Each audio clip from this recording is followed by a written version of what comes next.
I grew up with a grandmother that always told me, always have your own money. Don't get married young, don't get pregnant young, be independent, live your life. My guest today is the Ops Manager for Loan Gallery Finance. She's also the founding partner for Lioness Den and also the co-founder of Lioness Loans Co. Rachael McKenzie. Welcome. When I was working in a previous job, I burnt myself into the ground. I got shingles at, I think I was 22, 23, just from the stress. And that moment then, I was like, I'm not curing cancer. I'm not performing brain surgery. I'm not saving lives. It's a home loan. It can wait till tomorrow because if I'm not performing at my best, I'm just wasting my time anyway. If you're going to hire someone, why are you micromanaging them? You've either hired the wrong person or you don't need them. My job is to clear the way to let you shine. Single mums are really punished, but they're the parent that stayed. If that mum wants to leave, but she doesn't have the finances behind her, the only real way that she's going to get government support, the most dangerous time for a woman in a domestic violence situation is when they leave. Welcome to this week's edition of Beyond the Numbers with Christian Stevens. My guest today is the Ops Manager for Loan Gallery Finance. She's also the founding partner for Lioness Den and also the co-founder of Lioness Loans Co. Rachael McKenzie. Welcome. Hi, thank you for having me. Bit of a mouthful, that intro. I know. Thanks for coming out from Melbourne today. Yes, you're welcome. It's always lovely to see you. It's always great to hear what you're doing too. For people that don't know you, can I get a bit of a background story of yourself, how you got in the industry, and then I guess your journey to date? Yeah, for sure. So I'm a country girl, grew up out in Gippsland, moved up to Melbourne pretty much as soon as I finished high school, been in Melbourne ever since. And yeah, like working through my career coming up, I ended up falling into sales. Yep. Loved it, did really well, and actually ended up in fitness. So ended up working in a gym, selling memberships there. From the gym, one of the members there ended up, she was a mortgage broker.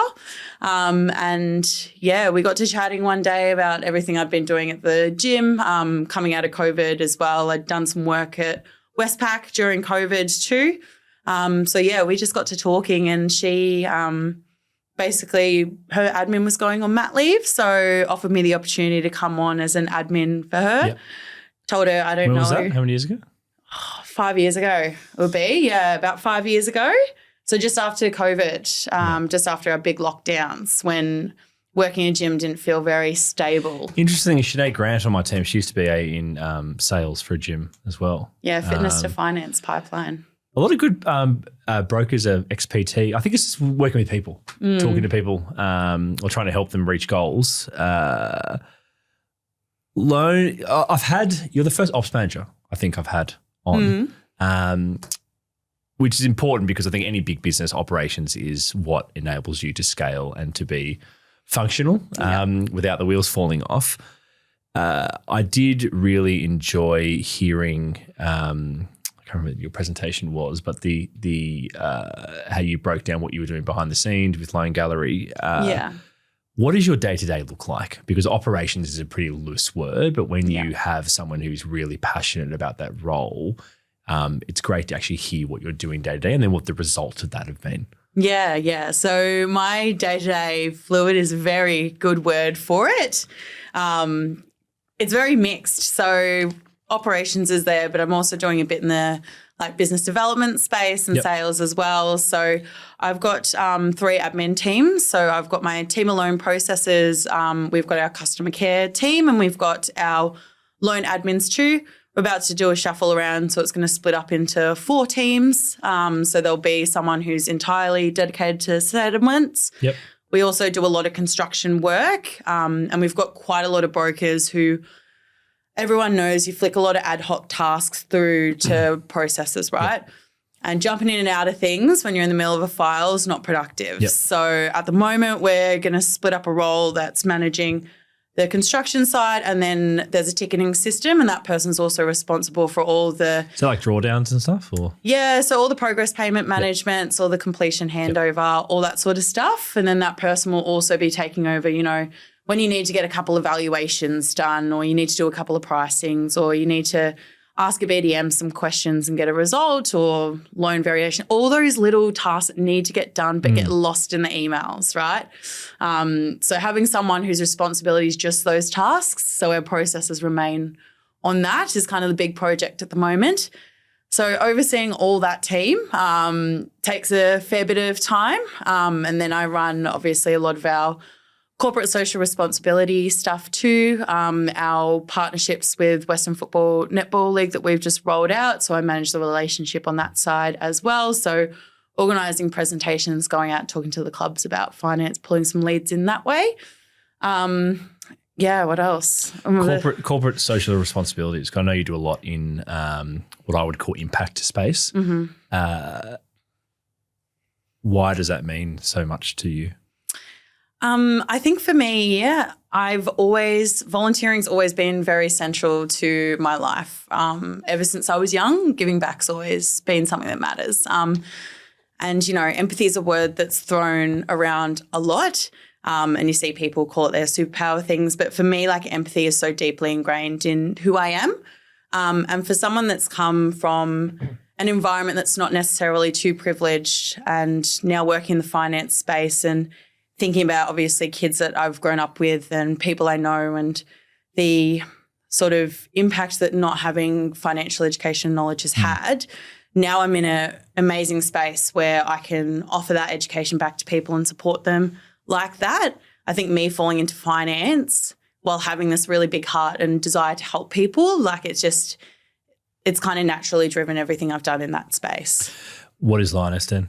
So Lioness Den is we're in the process of getting our DGR registration. Yep. So we are going to get funding for an apartment building to house single mums. Awesome. So basically more affordable housing for them. It also offers community support. My business partner in this, Jenna Wilson, she is a single mum, found herself a single mum, and she's been co-living with another single mum. And so they've been raising their kids together. So rather than her get into a relationship with a man, she's decided to cohabitate with another mum, and it works really well. So responsibilities of school drop-off, pick-up, it means that either one of them can pick up extra shifts if they need without relying on childcare, because obviously these are single mums that don't have the family support. Yep. Super expensive. We see all the time people sacrifice being able to work more because childcare is so expensive. And it's crazy that you have to have that trade-off to spend time with your kids or work to make money to spend. It just seems like a forever, you just can't get off the wheel. Exactly. Yeah. And when you talk about the rental poverty trap, right, where your rent's taking up so much of your income that you can't afford to move out. You can't afford to save for a property. Yep. So we're addressing that problem. So we're getting funding for an apartment building that will help house mums in a similar situation, and part of their rent will go towards saving up for their deposit for them to move out and get a home. Fantastic. Yeah, super exciting. It's a model that I've seen work at Bridget, where I do a lot of youth mentoring with financial wellbeing. It's a similar model to what they use with housing young women and gender diverse people who've come out of foster care and homelessness. Yep. It's flipping the similar model but for single mums. Finance is a pretty interesting industry where it's a vehicle to do a lot of things, and what you choose to do with those things is up to you. People can buy nice things or go on holidays, but what you can do from an impact perspective if you really want, also from a financial literacy perspective. But it's great to see someone who's firstly passionate about it and not using it as a PR angle. And I just love to see someone who's built momentum and then have used that momentum for better. It's awesome. Thank you. And then the Lioness loans, I guess, is what the funding off the back of that, or? Yeah, so Lioness loans, we've got a couple of cohorts of single mums at the moment. Yep. So we have a certified money coach as a part of our team who runs group coaching sessions for our mums around mindset, spending plans, things like that, really getting them the financial basics down pat. And then myself, I support on the mortgage side of things. So going through with them basically how to put their loans together, what the savings plan looks like for them, and then help them over that 6 to 18 months preparing for them to get a property. We've also got a property coach as well as part of our team who's helping them select property. And because they're a registered buyer's agent too, they're going through negotiating and trying to get some affordable, like off-market properties for these mums to help them. Obviously, if we can get it before it goes to market, we save some of those real estate costs. But so through that as well, Loan Gallery's been a massive supporter of it. So all the loans that come through that referral pipeline there, the money that we get through there goes back into funding Lioness Loans Co. So we can take more and more mums through this free coaching course to really get them onto their feet. Yep. Loan Gallery, I think the first time we hung out properly was at Strategics, I think, in where did we go, Vietnam? Yeah, Vietnam. Which was cool. Operating at an elite level consistently, day in, day out, operationally, what have you implemented in that business from when you started to where you are now that's like really moved the needle? I think for me, the first thing that I really prioritized is documentation. I wanted to make sure that if I was out tomorrow, like someone could pick up the handbook and roll with it. I also want to really empower my team as well, like all my admins, everything, to make sure that they had confidence in their decision making too. So that it didn't feel like I was constantly, I had to be the go-to. And as well, I think I'm very lucky that I'm given a lot of free rein in what I do, which is really nice. Yep. So the hard part with staying at that sort of high level, especially at a brokerage as big as Loan Gallery, it's actually holding myself to account because I've got so much autonomy in my role. And obviously our director's so busy with what he's doing, sales manager's so busy. So I'm responsible for all of my workload. If I take things on, I need to know how to prioritize and manage. It's funny, I was hanging out with the girls from our marketing agency today and showed them my task manager and they were like, okay. But I think for me, what drives me more than anything and keeps me really like focused is the impact piece as well. Having that as a driving factor outside of just the mundane, not mundane, but operations can be a little bit mundane of just process improvement, things like that. Having that piece like really keeps me on track. But if I need a sick day, I'm the first to take it as well, which is always it took me a really long time to get that where I'd worked previously. Like it was just you didn't take a sick day. A sick day was a work from home day. You just stayed in bed and you worked. Now I'm really lucky that having those breaks is what kind of I think having breaks and keeping your mental health in check, it makes you operate at a better level anyway. 100%, I agree. And also compliment to you and what you've implemented operationally. Like if you can't take a day off and the wheels fall off, then you haven't really done your job. Exactly. So it can often be a good test to see what's going on. I always say, look, if I die in a car crash tomorrow, like someone needs to be able to pick up these files and understand where they're at, what's going on. And if we don't have them, we don't have process. So you're still relatively young. Obviously, going to ask how old you are, but I was saying on the previous podcast that I had that there's a whole new demographic of young, hungry, switched on brokers coming through, which is really exciting because I think when I first started was washed up, overweight, middle-aged guys from bankers, those PD days, but definitely the caliber of the broker coming through and how quickly they're able to get into that top 1%. It's exciting. Social media-wise, I guess, what are you guys doing in your business, and is that part of the operations and the process? Yeah, so we've got a marketing agency that we use because as much as I would love to be the one managing the socials, I'm very much not – I don't have the bandwidth and I know that. I have my own social media presence that I use as well, so because that's a really good – because Loan Gallery has been such an established business for such a long time, there's a certain way that they're going to market themselves and we're going to market the business. So for me, because I can get in some decent leads from my personal networks, things like that, and boost that brand, and Loan Gallery will boost me off the back of that, I can appeal to young women in their 20s. Yep. And that's kind of really what I've angled in on and what I speak to. So my friends are amazing at parties and everything. They're like, oh, she's in finance. Go follow her finance page, which is always good, and it makes me more accountable to do it. But what we do with our marketing side is really because we've got that sort of legacy business involved, we've got a few different strategies on more so recruiting now as things are coming through the children of our clients. Yeah. That's kind of our big, which is really testament to how big and loyal the customer base at Loan Gallery is. Yep. But that's more so where we're How big is Loan focusing. Gallery? Like, what's the team look like? And So I think we've got 40-something Wowza. staff at the moment. We've got Okay. 27 loan writers. Yep.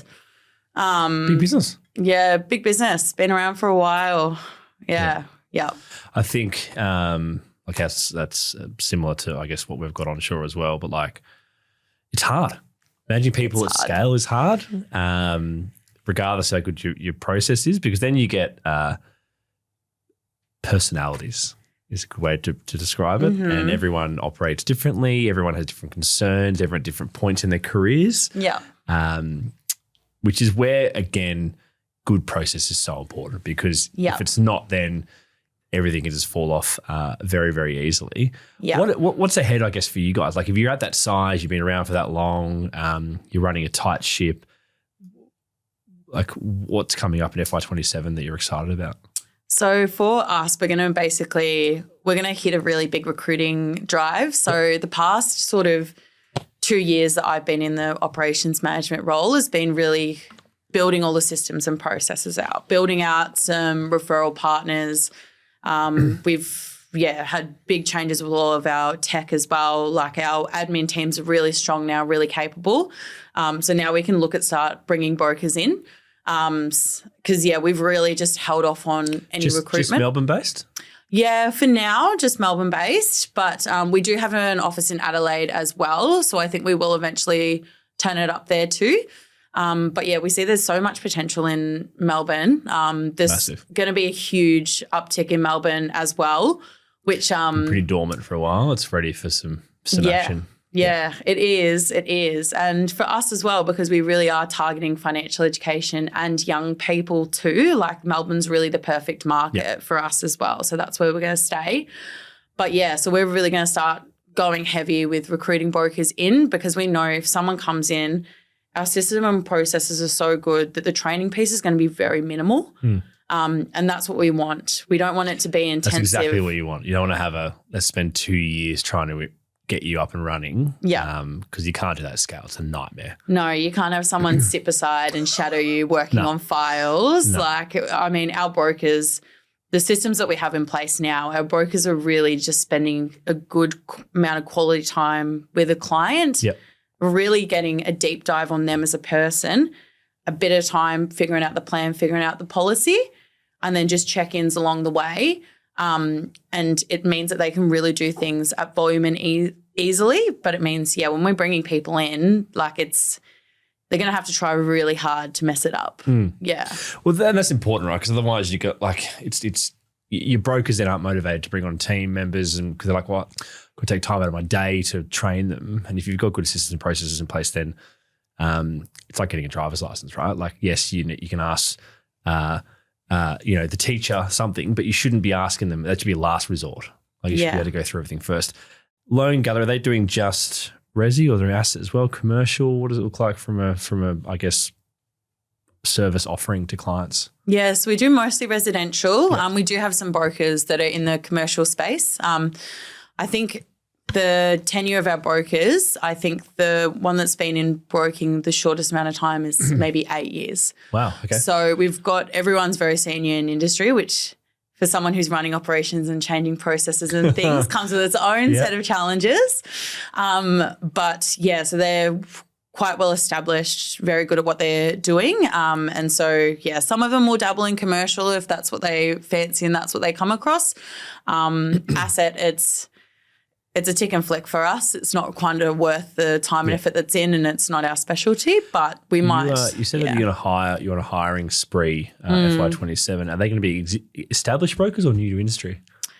I think we want to mix. Okay. Yeah. It's going to be interesting how all the old dogs are going to like the new puppies in the office. Yeah, it's just interesting. Which leads me to culture, right? Because what I've found as well with our team, I've got some 19 and 18-year-olds, and I've got some 40 and 45-year-olds, myself included in there. Very different to what how they behave and what's normal and what they want from a job as well. For a business so big, I guess, how are you – like what does culture look like? So for us, again, I'm the youngest at the business, right? So my idea of like culture in an office before coming in was like we'd stick around in the office, like the old brokerage I work at. We'd stick around in the office, have a couple of wines, go back to the boss's house, like make a cheese board there, and like that was the vibe. Whereas now, like the culture for us, I built out our social calendar, really trying to adapt to what the team is interested in. So we do a lot of volunteering days. Like if we are going to go and do an event, we make it something that's open for their kids as well, so they can bring their kids along. We've had, we'll even just like go-karting, things like that, like something that if they want to bring the kids along, they can. Even in our office as well, over the school holidays, we encourage the brokers to bring their kids in and we'll dedicate one of the offices for the kids to go, and they'll unload a massive box of Lego, and as soon as they start getting antsy, like I'll come over with a stack of files that I tell them you've got to shred them one by one in the shredder, and that keeps them occupied. But like culture for us was very much seeing what interested our team, and we found that they are very we're obviously very competitive. So at the moment we're doing Move It May. And we've got a group chat going, and everyone's bragging about the walks that they're doing. We've got people filming themselves lifting their weights, and people are trying to win double points. So they'll do their workout in the morning, and then at lunchtime they'll all go for a walk together as well from the office. So when I look at our socials, we're just making sure it matches our people. I think as we get new people that are younger. Everything you mentioned there is like it's genuine stuff that builds good culture. Like it's meaningful. It's not just, let's do something for the sake of doing it. It's not just pizza on a Friday afternoon. I do like pizza though. I do like pizza. It has a time and a place, but it can't be your only culture builder, And also what I find stuff like that is it helps with burnout, with performing at your best, because nothing worse than when you think of work as like not you and it's this awkward additional thing and you're not really that into it and you're counting down till 5 p.m. or people don't want to be involved in the cultural stuff. That takes time as well. I think allowing your kids to come to the office or having your dog come to the office or, making it inclusive rather than going to the pub, maybe go to the park. It just means a lot for people to have families, because now I'm at that age where people have got 1 or 2 kids. It's like, well, I don't want to sacrifice spending time with my kids to come and get pissed at the office. Like I'd rather spend time with my family. You mentioned before about having days off to I guess perform at your best. It's a bit taboo, right? Like when I think of older generations, or it was a bit, you grit your teeth and you'll be fine. Whereas where I've seen the best performance in myself is when I've taken some time off.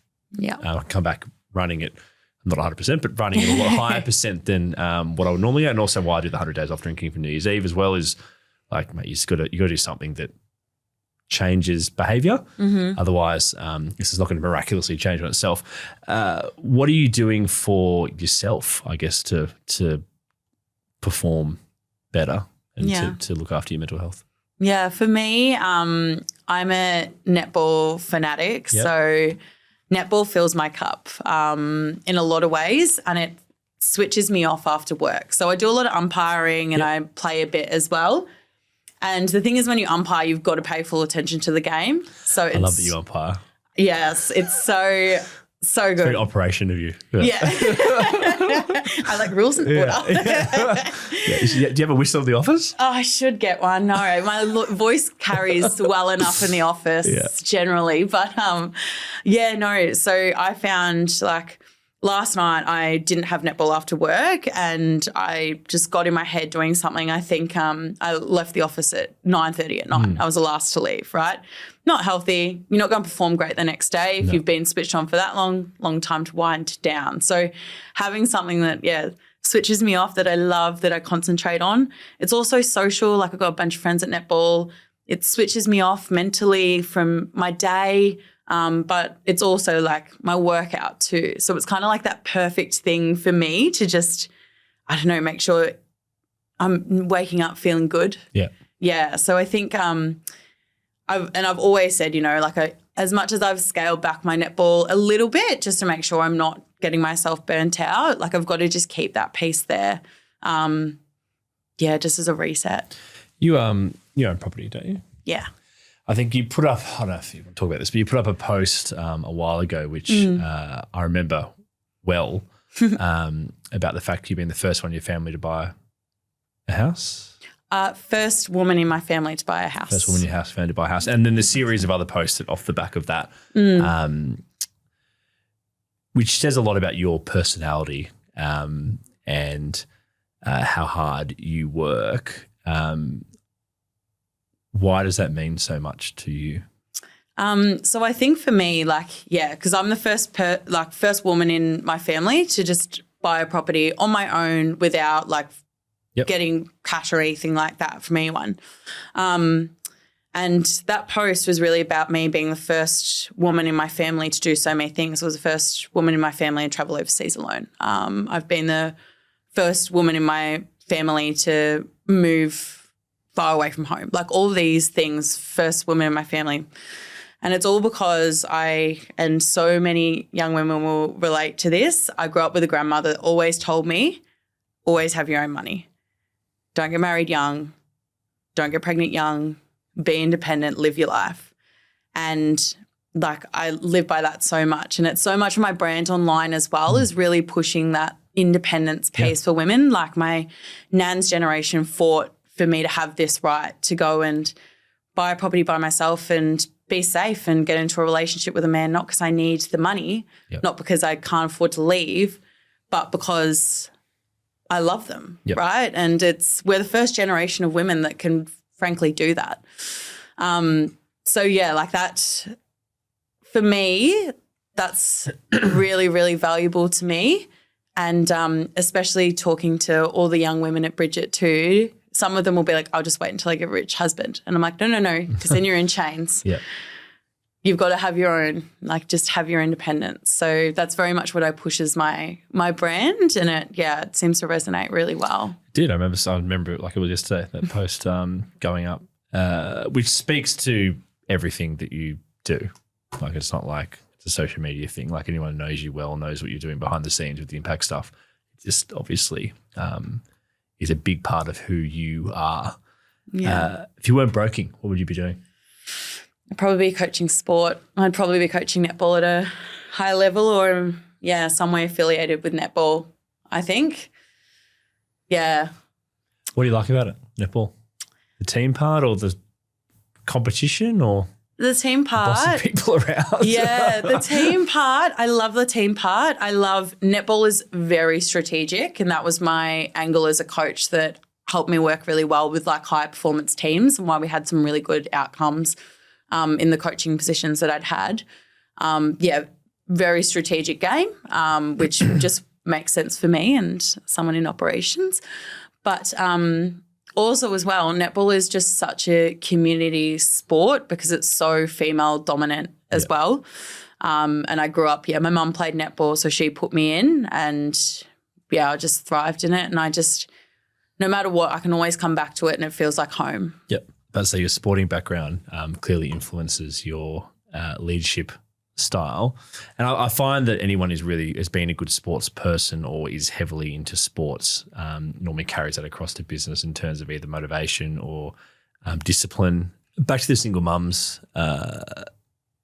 conversation we were having before, one of the the clients that sat with me the most out of the thousands over the last decade was a single mum who was coming out of a domestic violence situation. We did the 2% single parents scheme for her. And I remember when we settled, she called me crying, saying thank you. And it was like, from a dollar perspective, it was one of the smallest deals I've ever done. But from an impact perspective, it still sits with me so much that like it's hard to put into words what that felt. Because you genuinely changed someone's life, and not from a buying a property perspective, but it was like a shelter. And the life of their kids 100%, as well. It's generational change. Yeah. What challenges, I guess, are you seeing for single mums? Because you've obviously got a very unique view on this because you're on the ground. You're not just talking about it. Yeah. I guess what are the biggest challenges you're seeing for single mums at the moment? So single mums fall into this unique trap where a lot of women who are in hard situations in a relationship and want to leave, a lot of the time it leads back to the conversation we were saying before. People will choose between mum going back to work or paying for childcare. Now, a lot of people look at it as a dollar figure, and so the mum will stay home with the kids. And then a couple of years later, relationship breaks down, mum's really got to start from scratch again. Yeah. And if that mum wants to leave, but she doesn't have the finances behind her, the only real way that she's going to get government support to facilitate her leaving, because the most dangerous time for a woman in a domestic violence situation is when they leave, when they get pregnant or when they leave, right? And domestic violence support only comes into play when things are physical and there's fear for life. And homelessness support only comes through if you're going to end up on the street. Yep. What mum is ever going to what mum is ever, it's like an impossible situation. And it's like not enough support till too late almost. Yeah, exactly. Yeah. And then the mums who do have the opportunity to leave, and they do, and they are able to get themselves into a rental, the amount that you have to pay for rent while you're raising a child. And a bond and everything else is crazy. Yeah. There's no room to save for your own place, right? So, and again, like single mums are really punished, but they're the parent that stayed. And that always, it always just cuts me so deep that these mums will do anything for their kids. And they're really just a group that's not taken care of. And so, that's what we're at Lioness, we're trying to address that. What are you hoping to do at a bigger scale? Because I guess there's government-related opportunities. I know it's not as straightforward as that, and it's probably ridiculously complicated. Yeah. I guess bigger picture thinking, what are you hoping? Obviously, this will do well because you care and you're a good person. But what are you hoping at bigger picture you could achieve long term with this? Well, our big plan, we'd love to have an intentional community for single mums. So say you've got a housing development and a bunch of single mums decide, okay, we're going to go and live there. And the term single mother doesn't sound sad, it sounds exciting. That people are happy, if you don't have a partner but you want to be a mum, you're happy to be a single mum, because there's communities like the Lioness Intentional community where you've got a community that's going to help you raise your kid, right? It takes a village to raise a child, but the world's got to the point where most of us don't have a village because everyone's so busy, right? So, we would love to be able to build out an intentional community. In the meantime, we want to get up as many dens as we can, as many apartment buildings as we can to help mums. My marketing brain likes the word den from a Lioness perspective, but it's just because also the impact aside, it still needs to be something you can package up as a product, right? Both from a rollout perspective and from a initiation perspective with the government, because it's hard to get anything across the line, which is crazy given homelessness and domestic violence related. Actually, yesterday I was getting something for my throat from the pharmacist. And I looked down and there was a thing on the counter saying that a domestic violence call comes in every 2 minutes in Australia, and it rattled me thinking that like, look, I've been pretty lucky where I haven't had any of that personally or experienced it personally, or had many close people experience it to the point that it's been to that level. But like, yeah, I just remember just walking away from there going, fuck. Like, yeah. Like my concern for the day was getting cold and flu stuff so I could talk well today on the podcast. And there's people who can't even find housing or can't even get out of the situation they're in because they've got no option. So I'm just, it's going to be great to see how this rolls out. Yeah. What if you get some developers involved? We are. Yeah. Okay. Yeah. We've got some pretty good connections. We still need to get our DGR status finalised as well, and then we can sign them on as partners too. But as soon as I've spoken to quite a few developers on it, and they're all super keen because as soon as I lay it out to them, they're like, this makes so much sense. Yep. Like this makes so much sense. It's kind of like the affordable housing requirements for developments in Sydney, really. Like it should be kind of an impact-esque portion of that housing is required. Yeah. And now with the changes of the budget too, is we're going to have developers who are incentivised to develop something new for us and get the tax write-off of it being a DGL registered charity. They can run it as a loss. A rent to own. Yeah. Yeah. So we'd love to do that. So the intentional community would probably be that as well. Whereas, the den would be more so for people that need to stay close to the city for work and things like that.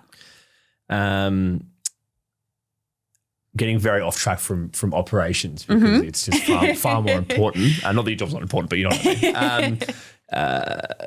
It's just I talk to thousands of people a year in the industry, and there's only a handful doing what I call impact well, and consistently. Because it takes a lot, right? It's not just to go to a couple of charity days. Like it's a lot, and it can take you away from your business and other things as well. It's just great that you're able to kind of connect the two together in a way that means you don't have to let one fall to the wayside. Yeah. Who's had the biggest impact on you career-wise? I mean, and why? I think for me,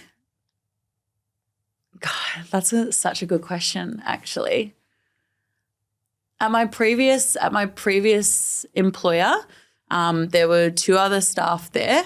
We all sort of left around the same time, and they've gone on to do amazing things as well. And they have become like I call them my soulmates basically, but like they are my jumping board for everything. Like anytime I have a win at work, it's the first thing we post to each other, and you never feel like you're bragging, which is good because sometimes when we're doing, especially if your like friends in other areas aren't in that space, sometimes you can't talk about your wins in the same way. So just having that support system that's a crazy comment. It is a crazy comment. But I know exactly what you mean though. Yeah. Like certain things you can't say to certain people. Yeah. Because you know that it's not going to, they're not happy for you. It's just, I can't understand. And we have a tall poppy issue in Australia, really bad. So, And, so honestly, having them and knowing that they've got my back no matter what. Like say if something happened and I had to leave like Loan Gallery for whatever reason, I know those 2 would have already mentioned my name in a million rooms for exactly this moment, and I do the exact same for them. I have 2 people in my life who will mention your name in a room full of opportunities, right? They've impacted me more than anything because I know like I'll always have them as my safety net. Yeah. Career progression wise, like where do you go to from here? I'm just going to continue to grow Loan Gallery. Yep. I think if we can have such a big brokerage like this who really centres impact over like over having the profit and things like that. It should inspire other groups to see that you don't need to make the choices between. Australia's got a huge wealth inequality problem and it's only going to get worse. And I feel like us in this kind of space, we can do what we can to actually help communities fix it. So again, like I'd love to continue to grow Loan Gallery, have it be one of the most efficient, high-performance brokerages that everyone wants to come to because it fulfills them. They can feel like there's a sprinkle of altruism in what they're doing every day. And again, because that is going to help people, like when you've got purpose in what you're doing over and above your bank account. Yep. And I think that's just going to continue to grow Loan I Gallery. find when you've got purpose though, like the money takes care of itself. Like it doesn't, like money is a byproduct of doing something you enjoy well. Yeah. But if you focus on making money, you don't normally make as much as you could. I've gone completely, like my train of thought's gone off completely to any of these questions because I find what we're talking about is genuinely interesting. People have impact on you. Has there been any moments that lessons? Yeah. I mean, I had once. Not throwing anyone under the bus or anything, but like, is there anything that you've gone, fuck, I wouldn't do that again? Or Yeah, I had a really pivotal experience with when I was working in a previous job, and I burnt myself into the ground. Like I got shingles at, I think I was 22, 23, just from the stress. And that moment then I learned, I was like, I'm not curing cancer. I'm not performing brain surgery. Yeah. I'm not saving lives. It's a home loan. Yeah. It can wait till tomorrow. Yeah. I don't need to be working 12, 14-hour days because if I'm not performing at my best, I'm just wasting my time anyway, right? Everything's taking twice as long. Yeah. So that for me was a big thing that taught me that when I am feeling myself getting really stressed and anxious and I'm not waking up in the morning happy to go to work, that's when I need a break. Yeah. And that's when I just take a day, and it's generally just a nothing day, or sometimes it's just, okay, the house has become a mess because I've been burnt out. Let's just spring clean, right? Yeah. Like that was a lesson that I was like, okay. And I say it to my team all the time. I'm like, there's no mistake so big you can't fix it. Yeah.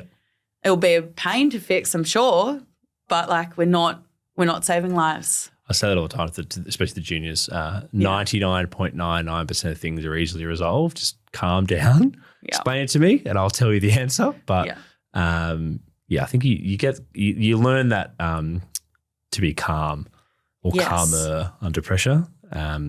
Yeah. And it very much, I think for me, like that experience shaped the type of leader that I wanted to be. So my staff, like I've had experiences where like my staff, things have come up and I've said, take as much time as you need. Your health is more important. Yeah. There is nothing that we can't pick up. There's nothing that we can't cover. And like my team love it too. So my team they're pretty much always using as much leave as they can, which is great. The process is great. System takes care of itself. Business doesn't fall apart if someone's away. That is a business. Like that's what the definition of what a business should be. You shouldn't be having to work 15-hour days because no one understands what's going on, or running yourself into the ground to make more money. To then spend the money to exactly. Makes no sense. I know. And I've seen it, it's interesting to just see that